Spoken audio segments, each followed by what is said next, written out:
hello there. You're back. Thank you for coming and watching this video of me and better people. It's me, Chris, and I'm with Jim McCormick, and Dave Pyper is producing. Hi, Jim. Yeah, I mean, it takes a special class of people for me to be the better one, so I just appreciate it. Like, context is everything, so yeah.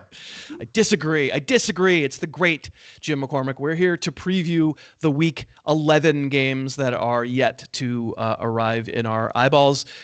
We are going to talk about what we think, how the games might go. We'll make some picks against the spread. I want to start out the show by praising a viewer because who was it? It was Justin Bowman. Way to go, Justin. I don't think you've ever been mentioned on the show before. We're so happy to have you.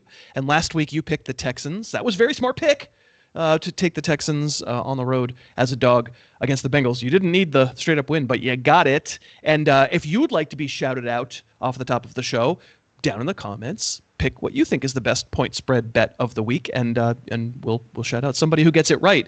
Ever since I challenged Jim, ever since I said, hey, nobody's typing, like everybody types, it's great. Like we get lots of comments, which is what we want. Yeah, I mean J-Bo, I'm just gonna shorten that up for him. Before it was like Do Blue, Blue.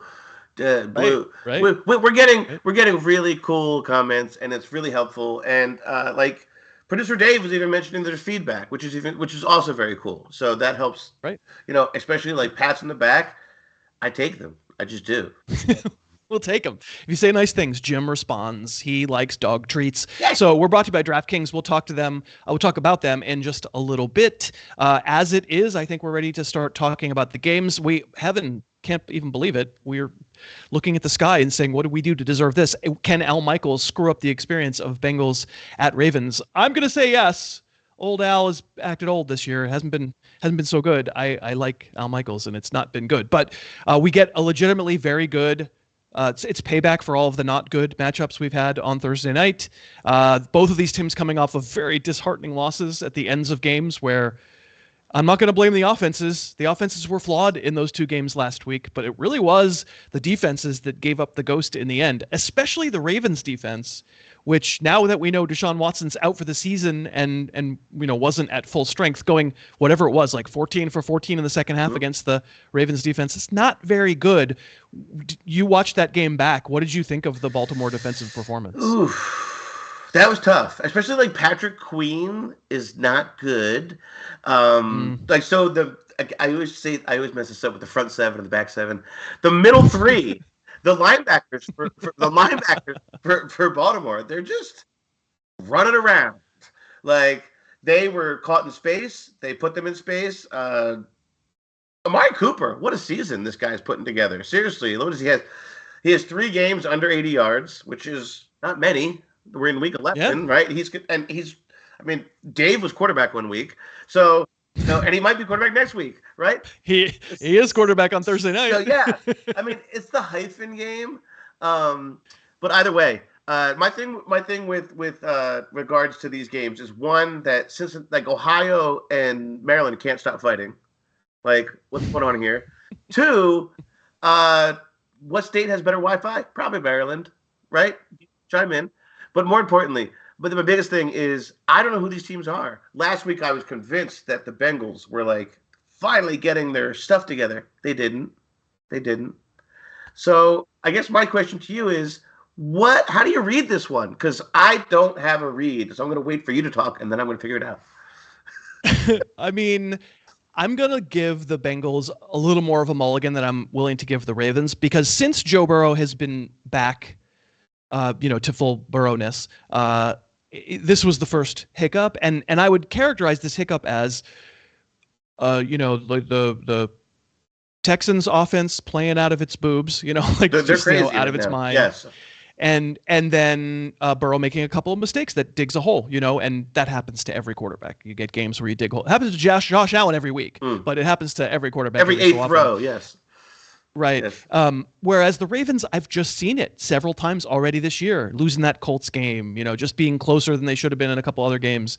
And then last week, that's game's over. You're killing them and the game's over. So I think the way I describe it is I think last week is maybe a little more of who the Ravens are. I will stipulate though, I really did ask you about the Raven defense because we know the Bengal defense has weaknesses. We know those safeties are a problem. And, they didn't really sign anybody to replace the guys who left. And the main guy there is hurt. The main free safety's hurt right now. It's Dax Hill, I think, in the deep middle, and he's not good. And so, there's a world here where the Ravens can punish the Bengals downfield the way the Texans did. I just don't know that they're going to do it. Yeah, I mean, it's how many celebrations does even, Odell Beckham have planned? He's going to run out of them. He uses them on TikTok all the time. There's only so many that a man can have. No, but again, to go back to your question is also, it's similar to the San Francisco defense in the sense that they're not nearly as good as them, but they don't have the outside corners. They don't have the way to do that. They're a safety team. They're the opposite of the Bengals, right? They have the Kyle Hamilton, Marcus Williams, the guy they paid a cajillion dollars, right? Was it $70 million? So my point is they funnel you the Kelsey guys, the Kelsey brothers had a great breakdown of zone defenses. The idea that these two high safety zones, they're trying to funnel you to the middle these days. But what happened last week was that they took them out of it by keeping everything underneath. What I'm trying to say is they tested the the Ravens linebackers as opposed to testing Kyle Hamilton and Marcus Williams.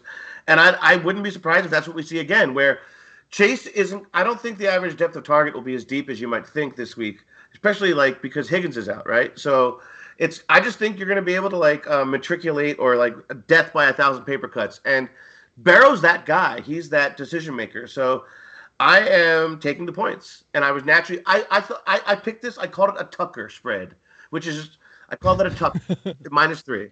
So.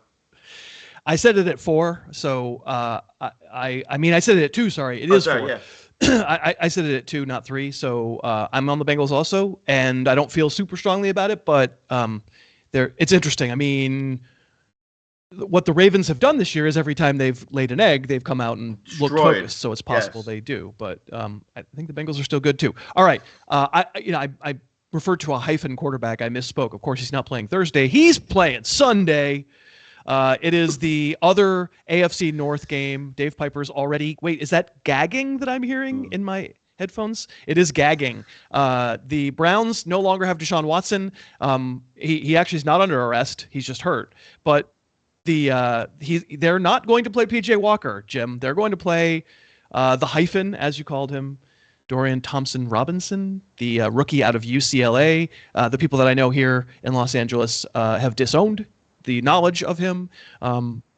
And yet the Browns are still favored at home by 1.5, which certainly speaks to how fluky this season has been for the Steelers. It's the first team in NFL history to be outgained in their first 9 games and to have a winning record.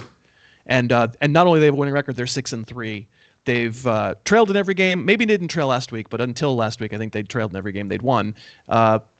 This is the fluky season. This is the Viking season. And obviously someone in Vegas has decided that they don't believe in the Steelers, because I'm pretty shocked to see DTR as a home favorite. I was too. It's also a little bit, I thought his name was DTP for a minute because of the wrestling move, but I understand that his last name is Robinson. It just sounded cooler. But yeah, no, and also I did look up, I really did. I looked up Kenny Pickett's middle name. So he's KSP. That's Kenneth Shane Pickett. So just if you want to throw it out there, if you want to do a little Shane Pickett action. But first of all, I understand the idea that Deshaun Watson has expressed some guilt that he ordered the last Branzino at dinner, because that's about probably his quotient for guilt.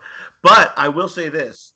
I was shocked by this line a little bit myself. I get how good this Cleveland defense is. I also get how strange the Steelers are, like that Uncle Gary team in fantasy who's like 6-3, and you're like, he's the 8th scorer in the league, and then you look at his team, you're trying to figure it out, and it's like, I don't get it. It. It's like David Njoku is his best player. You know what I mean? I don't want to do this. It's like Brian Robinson sitting there like, hey, so yes, that is how this feels. That's how the Steelers feel. At the same time, where there's a will, there's a way. They're goofy, they're weird. And also, I still keep saying this, I still believe in this edge menace team. I just believe in the defense. Why? Why do I do this? But I'm taking the points.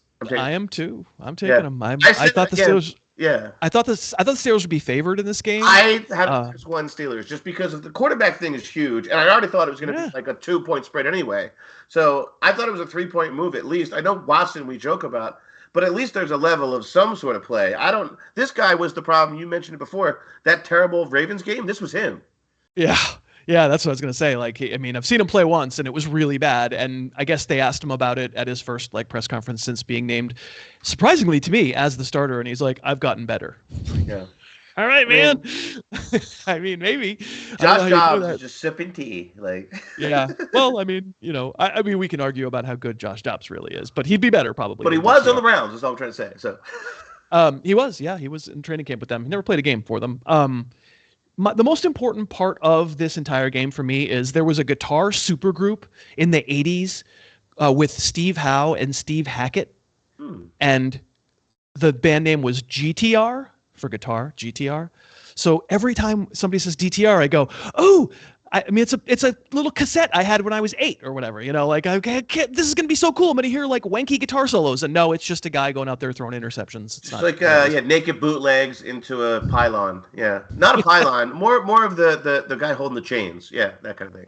Bootlegs. I heard the bootleg GTR concert. I got the bootleg. That's brilliant comedy. You didn't even realize we were doing live from Des Moines. Yeah.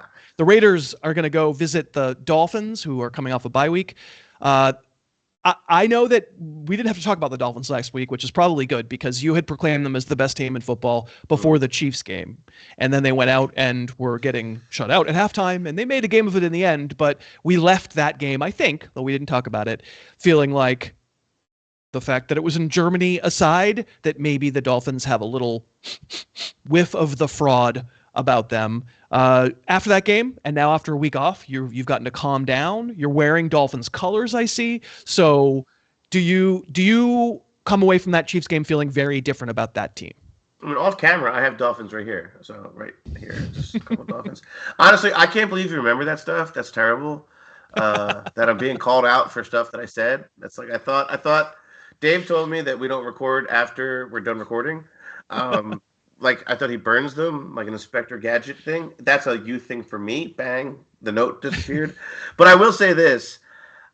I had no idea that, first of all, that anybody would fly from – this is a dangerous path to fly from Las Vegas to Miami and or Miami to Las Vegas. It's like all right. Tell me about the Dolphins, though. Your opinion about the Dolphins? A lot of club. Are you off? I mean, this game independent because this should be a walk, right? Yeah. It's a yeah. But so, I still believe we've seen them. Okay, we've seen them play 3 what we consider to be legit teams, although how legit Buffalo is at this point, that blowout looks worse and worse as the weeks go by. That doesn't dissuade you, though. You still feel like you watch them play and you still think they're among the best. All this logic. I don't like the logic part of all this stuff. I like to just go off vibes, like GTR riffs. No, but my answer is this. My answer is that they are a styles make fights kind of team. Like if you make them uncomfortable, they're bad at it. I don't think this team can do that. I think Max Crosby is amazing. The rest of this team, they're going to press. What are they going to run 70% of the time? Not going to work. Understood. I'm not talking about this game. I'm talking about the Dolphins. Your belief in them and whether it was shaken. But so I am saying in the sense that I think styles make fights. In the sense that I don't think they are the best team in football anymore. Okay, I've lost that belief. But I do. Thank you. I do think that they can step up against certain opponents and be awesome. Yes. And this is one of them. Yes. Okay. Yeah. The question was about the Dolphins because we don't need to spend too much time on this game. The irony, though, this line is 12 as of our recording this. And the irony is, we set these lines beforehand and I pick a number like 12 and I'm like, well, at least I'm going to be on one side or the other. And then it comes out as a 12. And I'm like, oh, I guess I'm pushing it. I picked 13 because I'm weird. And because I still have an incredible, just ridiculous belief in, I like left-handed quarterbacks. Okay. So I'm a left-handed quarterback. I'm left-handed anyway. We'll get back to the rest of these games in a moment. Let me thank DraftKings for continuing to sponsor the show. If you enjoy us doing the show, if you've never downloaded the DraftKings app before, it does help the show if you sign up using the code HarrisTube. Plus, they have a great deal for you if you make up one $5 wager. Instantly, as soon as you make the wager, you get $150 in bonus bets to play around with. You can mess around on prop bets or just pick some of these games that we're talking about here. Also, there are a lot of folks who have done that, who've used the code HarrisTube and have an account, and we really appreciate you doing that. For you, on game days, open the app. Because Jim has said it before, like, I don't live in the state where I can do this, but there are really cool props and like winnable bets that they're willing to get soaked on. Them. Yep. Yeah. Where if you win, you kind of would make more money than you kind of should. So have that DraftKings app open anyway on game days, including we're recording this to be published on a Thursday. It'll happen for the Ravens Bengals game. In all cases, it really does help the show if you use the code HarrisTube. And remember, you get one $5 bet gets you $150 in bonus bets, which is very cool. We thank DraftKings for sponsoring. Let's continue, Jim, and we'll move on to another game that I'm not going to ask you too much about the game. Instead, I'm going to ask you, this is Bears at Lions, and it's a pretty big spread in favor of the Lions. So I want to ask you a Lions question. They performed really well last week here in Los Angeles. The defense, though, I felt like maybe undercut them a little bit, and I haven't noticed Aiden Hutchinson as much, and we had real questions about the Lions secondary going into the season, and they really hadn't reared their heads too much. But after watching that game and seeing the current state of the Lions defense, and you know a lot about NFL defenses, do you consider that to be a viable, like, Super Bowl level contender given their defense? No. Yeah, okay. No. I mean, Aaron Glenn, I am impressed some of the ways he's hiding their problems. But, like, I actually still think that they have a good scheme enough. At least, like, the skill players that they were featuring with the Chargers, they exposed them at the safety level. And particularly, like, they're getting away from the line. Like, they're quick. They're getting out. Like, Hutchinson's still there. He's still doing his thing. They're just going away from him. It's like last year, I don't know if you remember, like, the Eagles just, like, schemed everything either quick towards him or quick away from Parsons. And it doesn't take him away. It's actually they featured him in a way, right? Like, so they're working around Hutchinson right now. It's so top heavy of an offense. And I just talked about the Steelers, and they're kind of the same thing. But yeah. Same idea. Where it's like, yeah. I mean, to be fair, you're not calling the Steelers a Super Bowl contender, right? No. Yeah, you're right. You're right. So the bar is different. But what I mean is like right. this super top heavy group where you can work around it. That's the thing with Detroit. I just don't, again, you're not asking this, but Chicago probably doesn't have the tools to escape those elements. So thus this line. The line is high. The line is 9. And another line that I nailed, this is the 2. These are the 2 Harris wimp outs, because I nailed a 12 and a 9. Normally you nail like a 3 or a 7, right? And I nailed the 12 and the 9, just crazy. But if there's any hope for a Bears cover here, and there is, it's all about Justin Fields coming back, right? And potentially Khalil Herbert coming back. But Fields at his peak, if he can reach his peak right away, has the capacity to wreck a game. But I don't know. I think you're right in that he doesn't really have the obvious capacity to wreck the Lions in the way the Lions need to be wrecked, in the way that Justin Herbert wrecked them last week. Yes, exactly. Yeah, they don't have the requisite, like, recipe, right? But the other thing too would be that they can't hold the ball, like you said. Like you'd have to like keep the ball away from Detroit. Like Detroit's offense is that good. They are, and they have all these recipes to beat you. Their running backs are good, and we've both come to Jesus a little bit with Amon-Ra St. Brown. He is just that good, right? He's awesome. He's awesome. He made Derwin James look bad, and that's not the easiest thing to do. So yeah, like. I had this at -10, so I don't know how I'm going to do this. I thought that going in, I thought that I'd be softer on this, I guess. Like, meaning, I don't know, but I read it, and I just think that there's the way better team. Plus, they are a home team. I hate to say it, but they're a dome team, a home team. They're going to run fast. Also, go ahead. Also, 2 bad pizzas. The pizzas are bad. Like Chicago pizza is not that good. The tavern style is good, but Dave, you can agree. Like, it's not a pie. And then Detroit pizza is just deep fried pizza. Like, what are we doing here? And I don't know how to do a Detroit accent. So that's a big pizza. I don't know how to do a Detroit. Can you do a Chicago accent, please? Because I'm terrible at it. Like, what is it? The Bears. I can't do it. So. Yeah, we got to go down to the store, and we got Thank you. I'm the go-to guy for accents on this show, which is I can only do one. I can do a Philadelphia accent doing other accents. So right, accidentally. Joe Barrow. Yeah. So you have the Lions, and I am a push on this one as well. Yes. But my last push of the week, I promise. That's pretty wimpy, but I'm interested in the analysis too of just how good we think Detroit is. All right, so I think we know how good we think Jacksonville is. You were right about the 49ers coming out of the bye and pasting one on the Niners being a road favorite.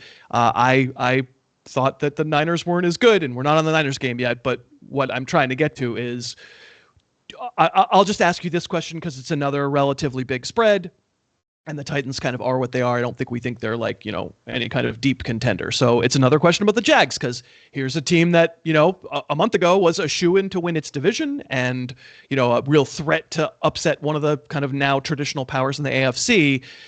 How shaken are you by this Niners really like utter destruction of the Jacksonville offensive line? That was the story. Like the pressure was like all, Trevor Lawrence has been maybe a little disappointing, but what was he supposed to do? My God. And okay, yeah, most teams aren't going to have those edge rushers, but they're going to face some good teams that have some good edge rushers. Like other good defenses are out there, especially in the AFC. So did you come away from that Niner game like really shaken about the Jags?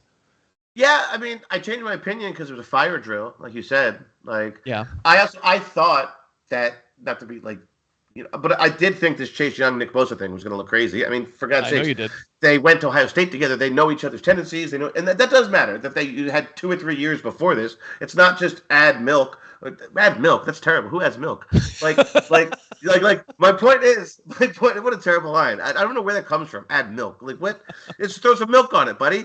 Like, all right. So my point being, they already had a rapport, right? So, Jesus, I'm still thinking about milk. Get back to the Jags. Yeah, get back to the Jags. The wires. But here's the thing. I somehow, believing all that, still had this at 7 because I also factored. Okay. All right, I don't care about the game. I want to ask you about the Jags. Yeah, so the Jags, I did lose. They lost luster for me. I also realized that they had no ability to recover from getting punched in the face, which is not great. So so again, like I'm not sure if this is the game where they get punched, but I do think this speaks a lot about their contending status. So yes. I think so too. I think I respected them more before this game. And you never want one game to be the reason that you lose respect for a team or think, now I don't view them as a contender. That's like the fish thinking, right? Like because it's a week-to-week league and sometimes you just spit the bit. But the way this went, and actually something you just said crystallized it for me. It wasn't so okay, the offensive line has a bad day. Like, can we have some kind of adjustment? It's funny, when the Jags play terrible, I don't hear Doug Peterson's name mentioned on the show that much. But like, can we see some kind of adjustment to throw the ball to ETN? Right. Resilience is great. Like, I think you said it right. They got punched in the mouth and like, what's your response? And their response was to another 3 and out. It's one game. But yeah, I got worried. Isn't it also troubling that we based, or at least I based my original premise of the Dolphins semi off of going to Buffalo and beating them, and then the other get right game was these guys beating up the Bills in London. So what I'm trying to say is maybe the Dolphins lost that game. If they didn't I don't want to talk about that. I retract all that. Okay, Dave, right. Clean the tape. Clear the tape. All right, let's move on. Who'd you pick, by the way? It's Jags -6. Oh, yes. I had it at 7, which means I'm going to still... -7, sorry. Yeah, I had it -7. So I taught about rounding today, and if it's over 5, you round up. So I round up. I'm taking the Jags. Taking the Jags. Okay, it is at 7. I actually I set it at 6. Guys, you're not going to believe this. I'm making a pick on this one. The Jags are a 7-point favorite, and I set it at 6. So I have to be on the Titans, which means I'm positive Will Levis will be amazing in this game. I'm obviously not positive about that. All right. The aforementioned Chargers, who offensively didn't charger. They never really made like the big mistake. They hung in there. But I've been told that Brandon Staley, a.k.a. our Secretary of Transportation, has been a defensive coordinator in the past. I'm being told that's right. I'm being told he's supposed to be like a defensive expert. It was not exactly an expert game plan for the Chargers last week against the Lions, letting literally everybody just run around. Not great. They're going to Lambeau.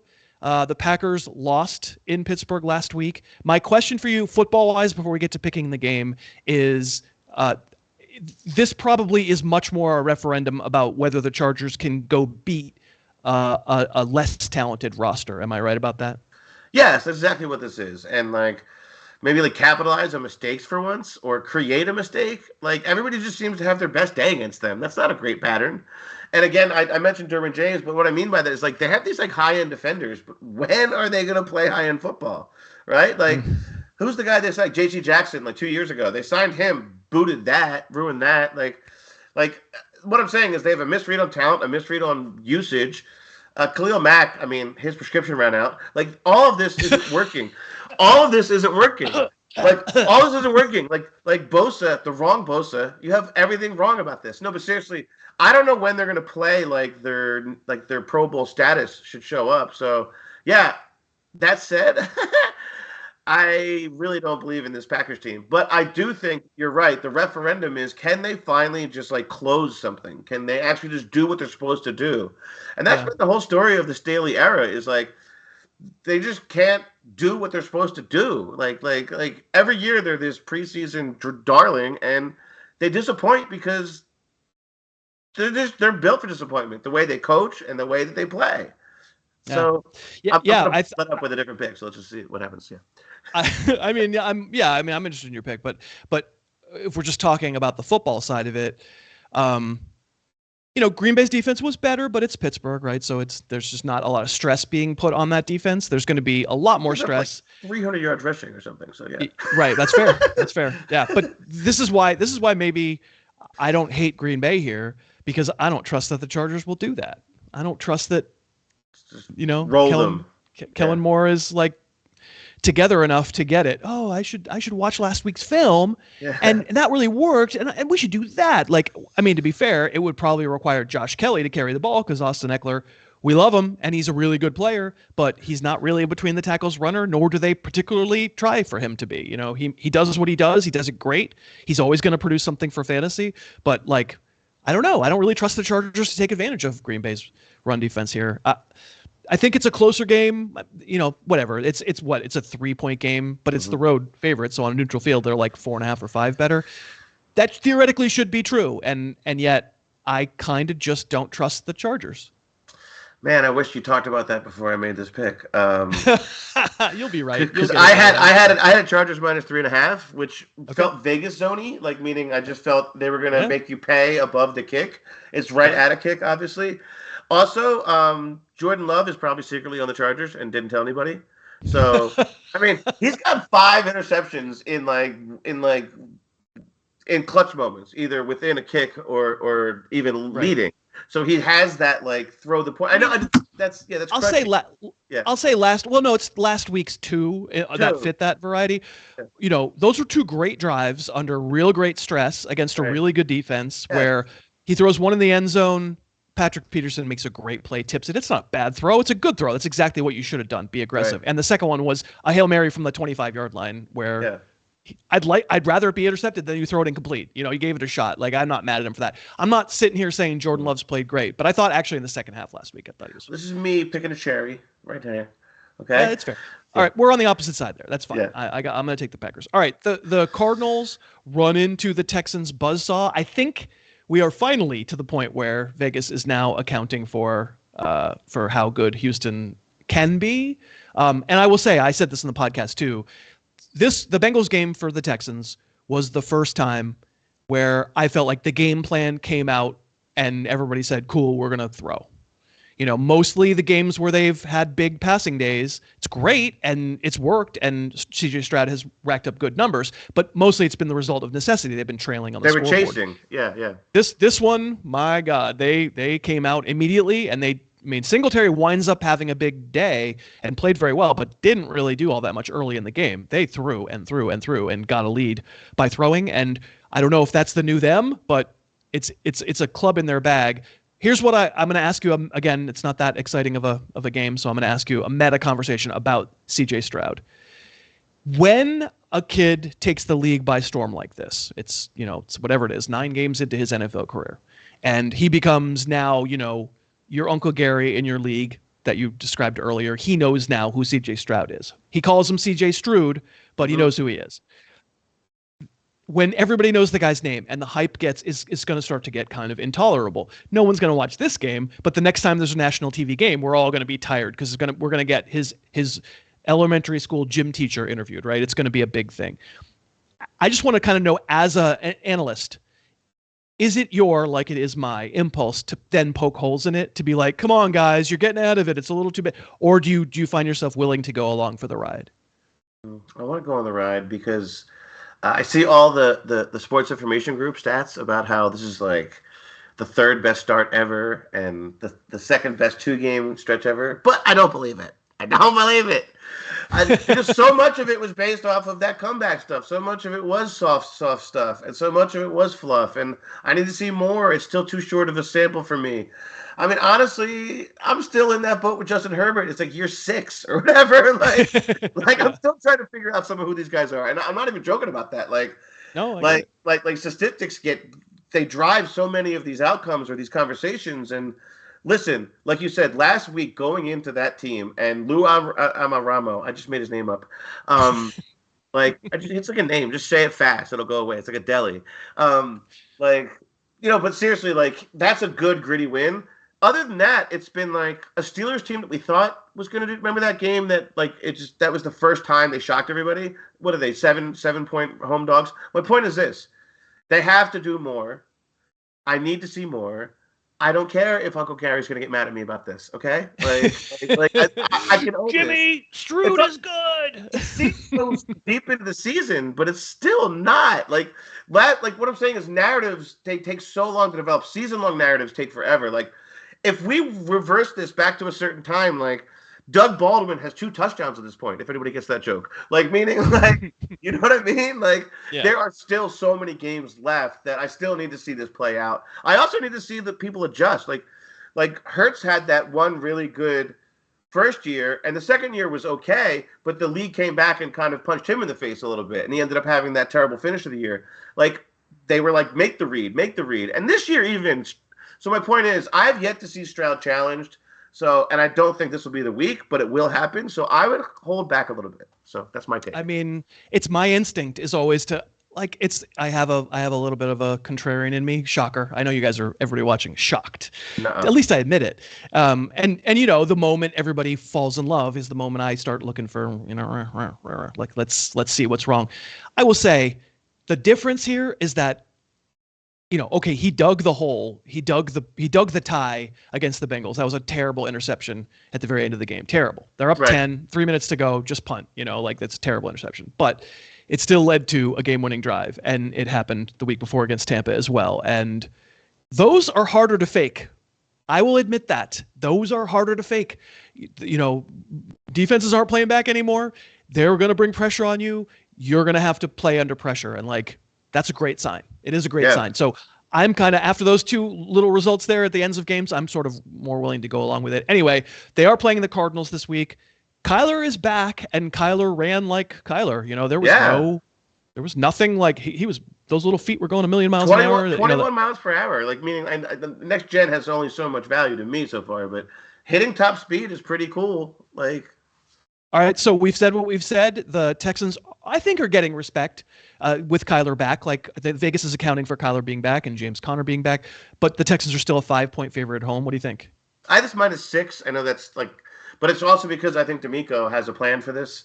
I think this defense has a plan. I know they're not the most talented defense just yet, but I do like that they're getting their young corners back healthy, and Will Anderson is really good, and they do let him pin his ears back.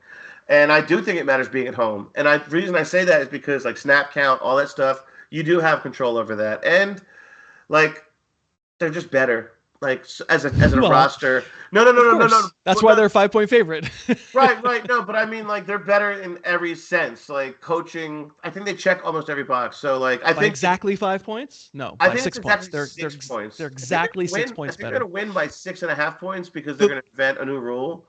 So, you've been doing this show with me on the podcast and on YouTube for a lot of years now, so many years, and you still haven't gotten the point that just because you think it should be 6 and it's 5 and you're going to take the Texans, you don't have to come up with 17 reasons why. It's close in your mind. It's just about the right line, but you're slightly leaning towards the Texans covering.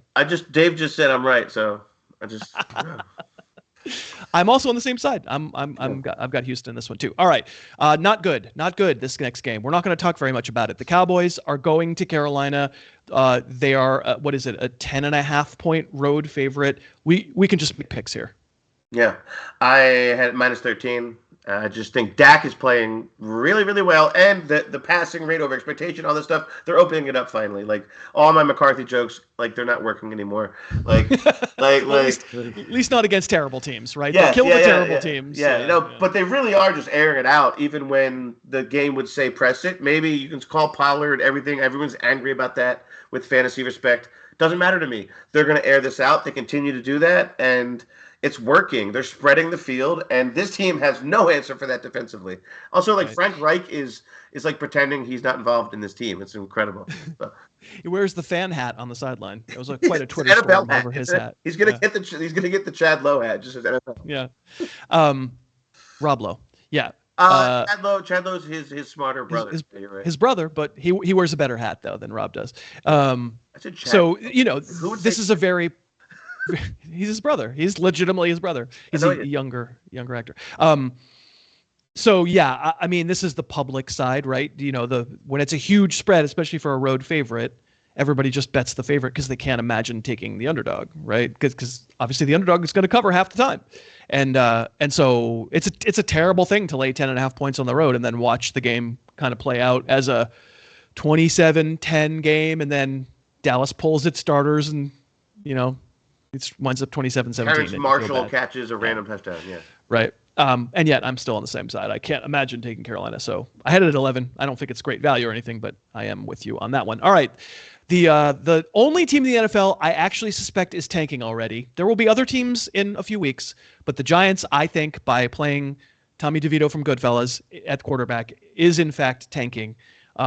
So my way into this game, because once again, I don't think the Giants are going to look like they're that competitive in this game. My question for you is about tanking. Philosophically, NFL teams about tanking. We both agree that the players themselves never go out there trying to drop the ball. Never once. Never, not once. They don't go out there pretending they're trying to pass rush and then whoops, I fell down. Like, that doesn't happen. Except for Michael Strahan at one time. Yeah, but yeah. Right, exactly, right. But there are organizational ways to tank, and one of them is to play a backup quarterback. We understand why they do it. I understand why they do it in the last couple weeks of the season. To do it this early on, I have a viscerally negative reaction to it. I think it sets up an organization as a loser organization. How do you feel about it? Yeah, I mean, get Bill Belichick on the phone, return to the Giants. No, I feel bad about it. I also find the irony that Giants fans were so upset that the Eagles tanked that last game that one time. Yeah. For them against this same exact team, the Washington Commanders. No, it's bad. It's a bad philosophy, particularly. I know you lost your guy, but don't you have multiple top picks to still foster? Don't you have Evan Neal? Don't you have Stephon Thibodeau? Don't you have Xavier McDaniel? You have all these guys that you want to build.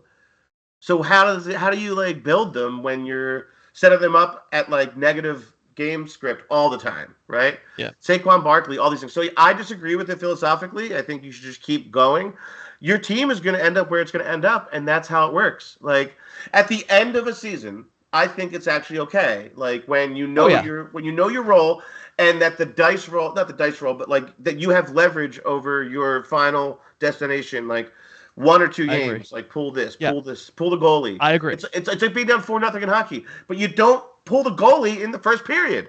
Yeah. I don't care if you're down 8-0. You don't pull the goalie in the first period. 100%. And my God, there's no sure thing in any draft ever. How do we feel about Baker Mayfield going 1 overall? How do we, frankly, about Trevor Lawrence going 1 overall? Right. We get this stuff wrong all the time. The notion that the draft is any kind of, Mel Kiper's going to tell you it's can't miss. There's no such thing as can't miss. And to get into the cycle, I mean, the Giants did it with Daniel Jones, talked themselves into Daniel Jones and spent years in the wilderness. These are years off of our lives. They also won a playoff game with this very similar roster. I mean, it's fair. No. It's what fair. I mean by that is they didn't give up then, and they had this philosophy of blitzing and holding the ball. Now, of course, that's not working this year. That fell apart. My point is, it's just interesting to take a very similar roster and then go, we aren't good. So, so the Commanders are a 9-point favorite, and this is obviously not about the Commanders because everybody wagering on these games sees what we see, which is that Tommy DeVito, bless his heart, is better off being shot in the back of the head in a rumpus room. Not literally, but figuratively probably would be a good idea. So the Commanders probably shouldn't be 9-point favorites over anybody, but what do you think? Yeah, no, his fantasy team is called Take the Cannolis. So I had this -10. And wow, I can't, did you? Yeah, I can't believe that I did that. But Wow. I just think this team is so bereft of care. And I think they're going to let Wink go out on his shield, which is just blitz, blitz, blitz. And that's probably not good for Sam Howell. But I think they're going to run all day. And I think Brian Robinson's going to have like 150 yards and a couple touchdowns. So prop bet that to how you feel. I'm going to be on the other side just because I think I saw these two teams play with Tyrod Taylor, a quarterback, and the Giants won. That happens. I just think, I think it's too much. But also, it's not Tyrod. I wish it were Tyrod Taylor. What would this line be if it was Tyrod Taylor? All the other injuries the same, everything else the same. 5.5, 6. Yeah, I mean maybe less. Maybe weird. Just wouldn't have the stink on it, right? And Tyrod Taylor's not great. All right, late games. We've got. I talked about it earlier when I was. Going out on my shield about the 49er defense. I doubted them. That was dumb. They are not doubtable now. But wow, I think Vegas agrees because Tampa, a flawed team, but not a terrible team. Very clearly like a very average team in the league. If you were like nominating the 17th best team in the league, I think the Buccaneers would be right there. They've got players. They're really hard to run against. The offense has a couple of star receivers. Baker Mayfield has been fine. Wow, 12 points, huh? That's interesting. Yeah, so this is the first week I'm off of my San Francisco Silver Jet. I think that San Francisco is really good, but I don't think they're this good. I had this at 10.5. Like this weird line. I thought it was going to be double digits, but I didn't think it was going to be this big. Particularly like you said last week. I know Tennessee's not that great, but they do punch, they fight, and Tampa just mauled them. And so that's my thing is that Tampa's defense, maybe I'm too in the defense thing, but defensive coach, I think Purdy's going to see some things he hasn't seen in a while, which is like fast linebackers moving around. And it's too much for me. It's just too much. Too much for me too. I agree. Too much. I don't think I understand where it comes from because that wasn't supposed to be as close as as much of a blowout as it was last week, and it's really tempting to just pretend those 3 games never happened, but they did happen for the Niners. And I don't think Chase Young fixes everything. He certainly doesn't fix what can go wrong with the offense. So again, I think it's a Niner win, but I would like to be the one who doesn't have to worry about it being by 2 touchdowns. That's where I come down there. All right. Speaking of referenda, that's the right plural, right, for Latin. You're a third grade teacher. You teach Latin. I taught irregular plurals this week. So yeah. So I really did. So yeah. Referenda. Speaking of referenda, we're going to talk about Jets Bills. Somehow this isn't a national TV game, which is thank you, thank you, because the Jets and/or the Bills are on every national TV window. The Jets are what they are, and we don't need to talk too much about them. We'll talk about the game in a second. But we do it every week on the show, and I think we have to do it again because we get these new pieces of information. And this particular loss against the Broncos, it was made possible by Josh Allen making mistakes, no question about it. And we can get on him. The Favre tendencies from his first 2 years, they're right there. The reason the game is close is because you let Denver hold the ball and you keep turning it over. That's Allen's fault. It's on him. It's a big part of the problem here. But we're not going to blame him for the Hail Mary interference. We're not going to blame him for the 12 men on defense. That was the Chargeriest thing I've ever seen, and it wasn't the Chargers. You come away from the Bronco loss thinking what about the Bills? That they fired somebody to make themselves feel better. Basically, it was like a sacrificial lamb. Like, Dorsey might be the guy. His meme will be what we remember. Nevertheless, he was 21 straight games in college. But I guess they needed to fix something. They feel like a team they feel exactly what their record is. They're just in disrepair. They're 500. They're floating in some weird thing. But again, the best is that every FS1 host had to tweet, we have to have the Josh Allen conversation. So like I think it was like a mandate around the company. They all got hit up on like their Outlook or whatever terrible service they use, and it was just like, hey, was that a Charles Barkley commercial? We have to have a conversation. What was? I think it was. Was it? Yeah, but that was about like race. This is about maybe this is about race, but this is a conversation about. It's probably not. It's probably a conversation about turnovers. And fair one. Not the dessert. But yeah, he's got a lot of turnovers, and he does. He just does, and he's a mistake maker. All I know is I remember I was talking with our friend Brett Miller about this. Like, he was talking about like Josh Allen. Is he as crazy as you think? And I remember this was like week 1, and on like a 3rd and 15, he did a front flip on like a play that had no chance of making a first down. And it was like, where is the priority system? Like is first of all, Tom Brady can't do that, but he would never do that. Or like even Jalen Hurts, anybody like Lamar Jackson's not doing that.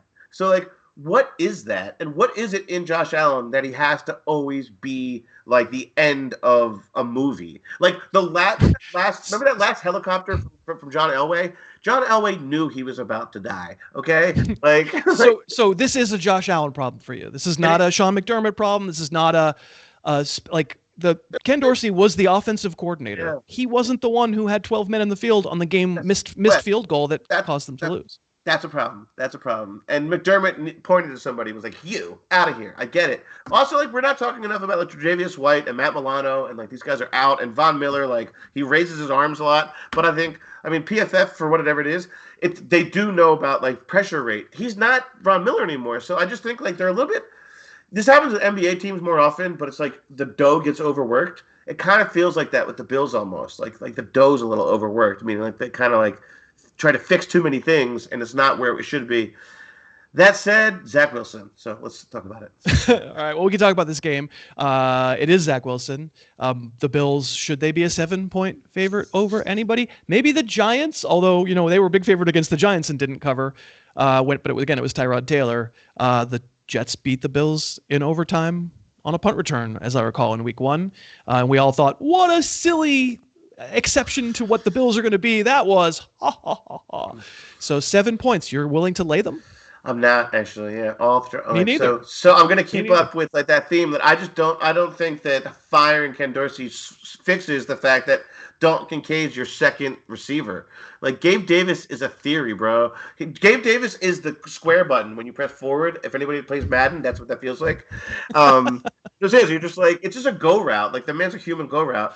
He's basically just like, he's a cooler Valdez-Scantling. Like, it's Al Nazar. Not working. It's like Mecole Hardman. I can keep going.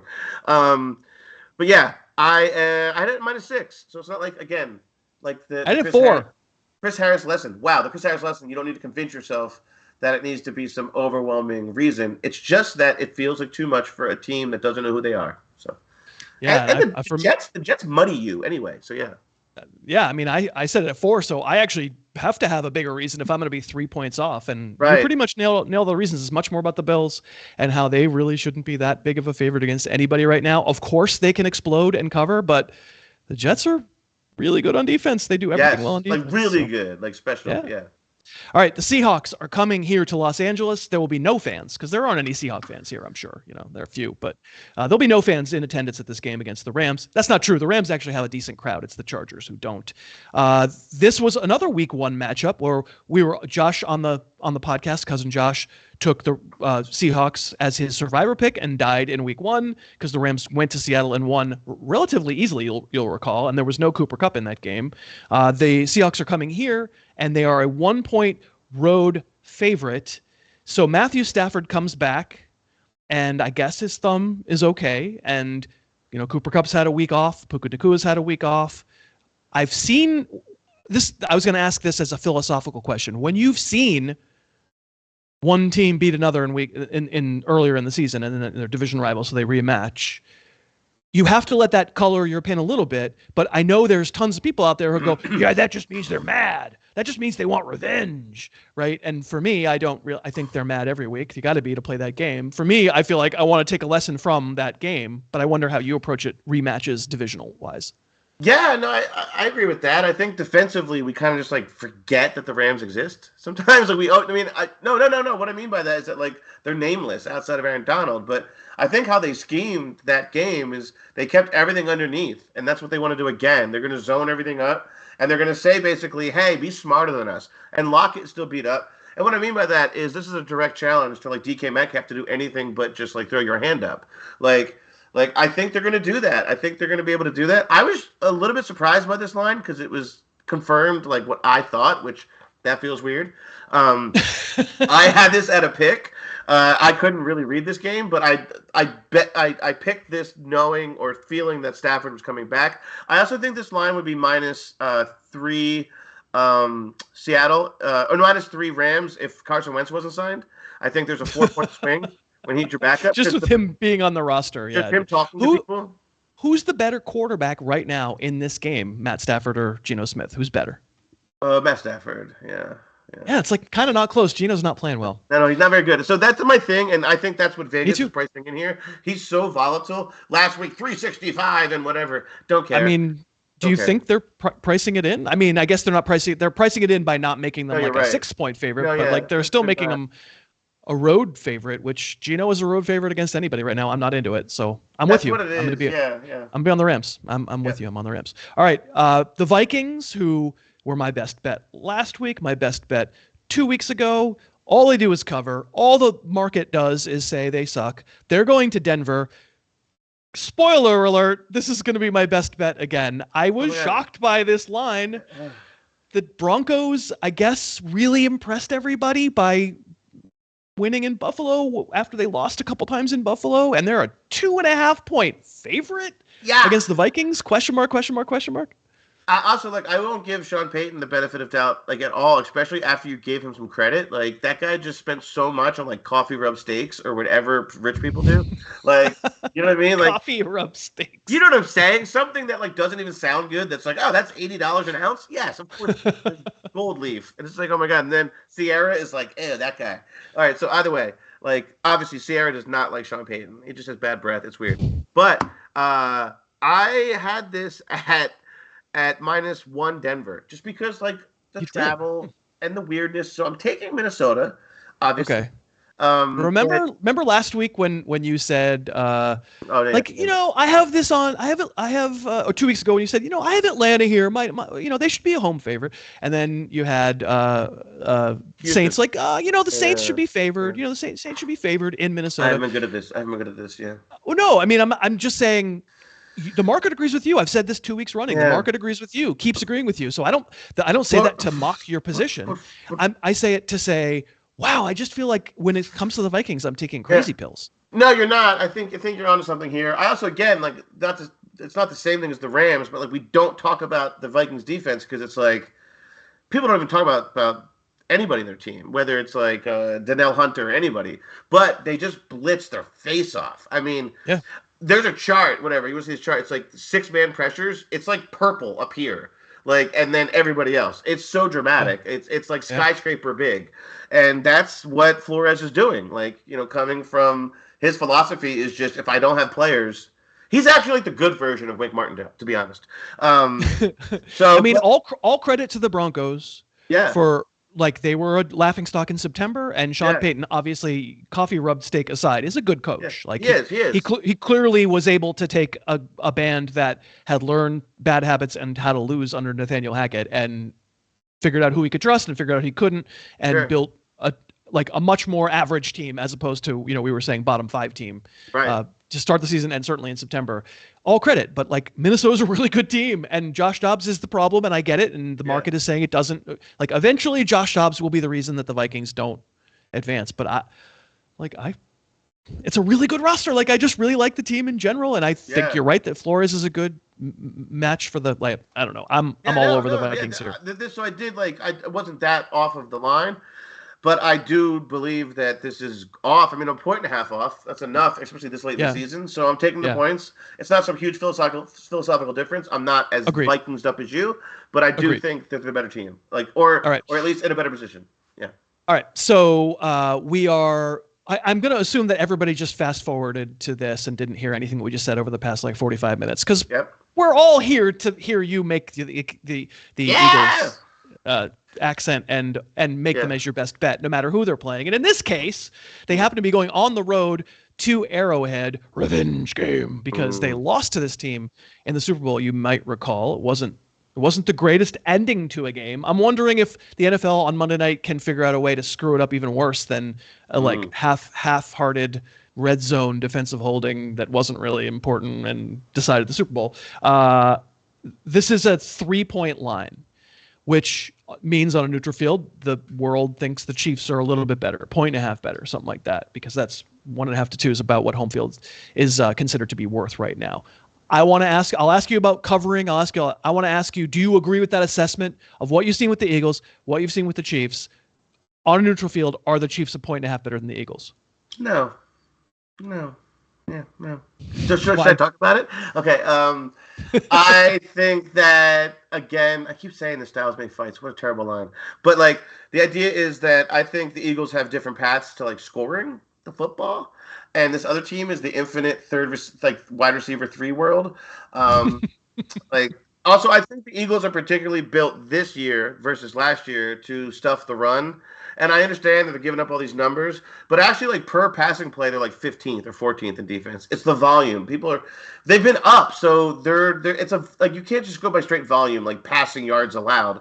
It's like opponents are averaging 41 pass attempts against the Eagles. That also speaks to, like, the script, right? They've been up a lot, so you have to keep pace with them. Also, you can't run on them, so you pass.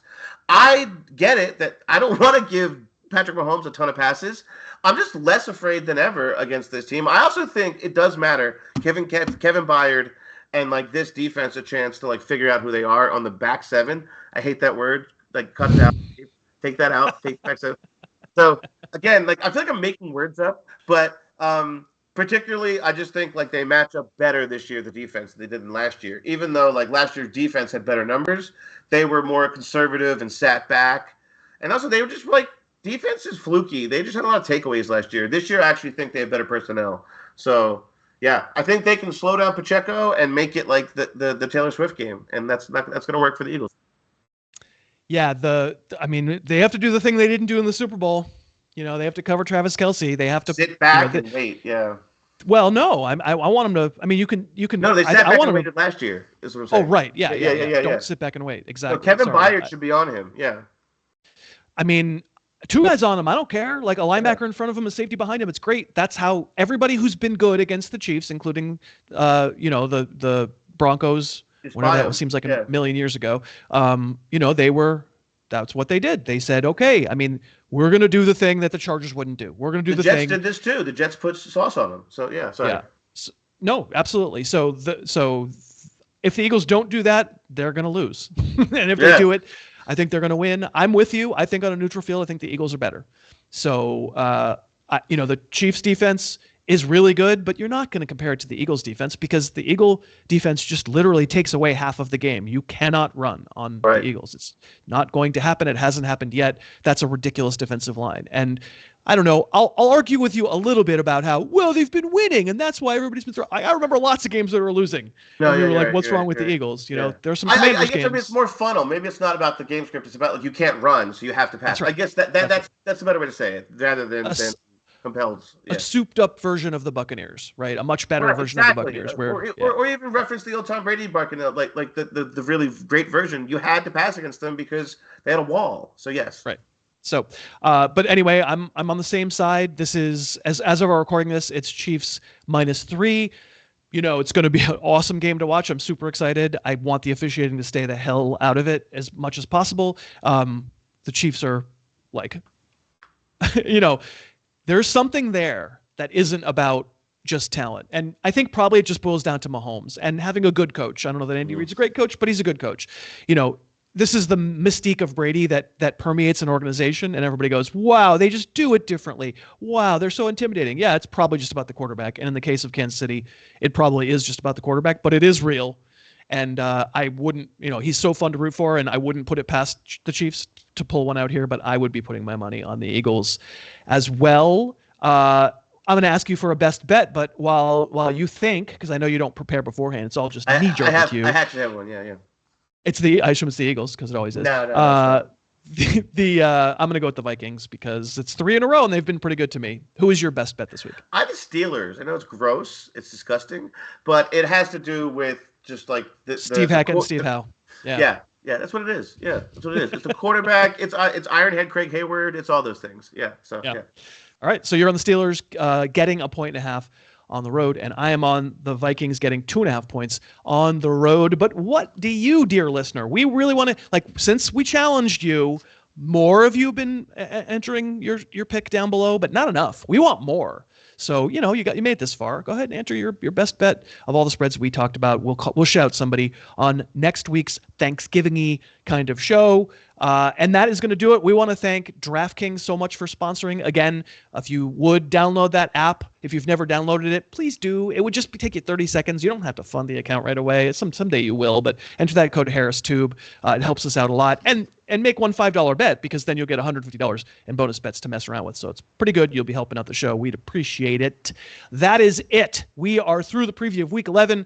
Let us know what you think down in the comments. What football stuff do you agree or disagree with what we said? And what picks do you like for the week? For Dave, the producer, for Jim McCormick, I am Chris. Thanks for watching. Thanks so much for watching. Please, please, please smash that like button. Write a comment. Tell us who else you'd like to see us review film on. And of course, best of all, please subscribe to our channel and then click that little bell above the subscribe button and you'll be notified whenever we post a new video.